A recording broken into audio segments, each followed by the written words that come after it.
Neighbor was stealing water from my supply, so I ruined him. I live in Asia and just purchased a new house. Now, the previous owners were family friends who needed cash urgently and haven't been living in my country for nearly 3 years. So I got it for a great price in the middle of the capital city. The sale was finalized at the start of this month, and I moved in right after. The house was definitely a fixer-upper, as the previous owners had left mid-renovation and the main door was locked with just a padlock, not even a door lock. The house had no gate, meaning anyone could just walk right on in. The first day I moved in, someone's bike was parked in the garage. I just parked it on the road on the same day I had a gate installed. An angry man was knocking on my gate later, and I didn't bother answering, but through my window I could see him giving up and taking the bike after 15 minutes. So already I wasn't digging the neighborhood. But I didn't have any incidents after that, aside from people not knowing that this was no longer an abandoned house, so my gate was blocked more often than never, but a no parking sign on my gate fixed that issue. Last week, I was having a shower in my bathroom, and I noticed my water pressure was lower than usual. I also heard my next-door neighbor's water pump going. Now this neighbor, an old guy, lived in a 3-storied house, the first being the lowest and the one he lived in. The other 2 floors were rented out to tenants. This guy wasn't happy about the house being sold and voiced many concerns to my friends, the previous owners. He was super angry about it, and my friends did warn me, but I'm a 6-foot guy with 3 dogs. No way he was doing anything, and yep, he didn't. So with this living situation, a water pump is needed to pump water to the tanks on the roof, since the public supply's pressure is not enough to get it up 3 stories. Now, I heard the water pump going and immediately was suspicious. Sure, coincidences exist, but it wouldn't hurt to check it out. I waited till his pump turned off, and then turned on different taps in the house. Sure enough, the pressure was back to normal. This made me even more suspicious, but if he was stealing water, it also made sense.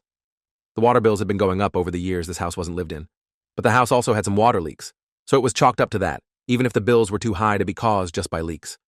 Now it's starting to make sense. At some point in the last 3 years, this old miser thought he'd save the cost of paying for water and waltzed into the property and is siphoning water from my lines. I couldn't find where exactly he was siphoning water from, but after checking my pressure multiple times, I was pretty sure. So I sat on it for a few days, thinking if I should confront him, go the legal path, or just let it be. Now, water in my country is very cheap. My total bill, even with washing 3 animals, a car every week, and watering my garden only costs like $5 per month, even with the neighbor also stealing some of it. But it wasn't about how much I was paying or who was paying for it. It's about entitled old people who think that they're deserving of using other people's resources without paying for it and then getting away with it. It didn't sit right with me, and I really wanted to teach him a lesson. What I did was really simple. I just turned off my water from the mains. I wouldn't have to break into his property, nor would I be breaking any laws.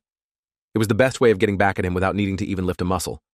So on Monday, just 4 days ago, I waited till the pump flicked on and turned off the supply. Now, the way household tanks work in my country is that there's a ball valve in the tank which detects the level of water and turns on the pump. If the level doesn't increase, the valve stays open, which electronically sends a signal to the pump to stay on until the level gets to a point at which the valve closes and also shuts off the pump. However, the level wasn't increasing, and anyone knows that starving a pump of water isn't a good idea. This way, my expectation was that I'd burn out his pump and cause issues with his tenants. What I didn't account for is that his pump running constantly would mess up the fuses by constantly drawing power overnight and absolutely destroy his wiring. If he decided to upgrade his household wiring to a more modern standard, this would have been prevented. This house clearly still had 90s-era wiring. At around 3 a.m., I heard all residents in the house waking up and talking in hushed voices about why just their house in the neighborhood doesn't have power or water. I found out about the power part because the tenants devolved into shouting at their landlord. Our tenant protection laws are very important, and power and water are classed as essential even on a state level. Cutting those services are grounds for lawsuits, unless due to weather or some other unavoidable reason. So now, the landlord lost both tenants and has to pay a fine of $500, which is a lot of money in our country. He also has to refund the security deposits of both tenants and cannot rent out until both issues are fixed, which will cost him more money. As of right now, he's moving out on Sunday to his daughter's place since he cannot afford to live alone. The tenants were his only source of income, and he's a retired mechanic, so he has no other income. He did find out why the motor kept drawing power, overloaded the wiring, and burned out. He came by to my gate and asked me if I turned off my water, and I said, oh yeah, my tank had a new leak on a pipe, and I turned it off till the next day until the plumber came by to fix the issue. Y'all, the look on his face. He kept a straight one, but I just knew he was holding back. He just said, oh, okay, and went back inside. Not sure if he knows I know, but I don't care because he can't do anything. I'm getting a plumber down next week to correct my plumbing and remove any pipes that leave my property. So I got rid of my water issue and a neighbor who could potentially be a pain in the ass by simply flicking a tap off. 2 birds, 1 stone, I'd say. TLDR. Bought an abandoned house. Neighbor was siphoning water from my supply.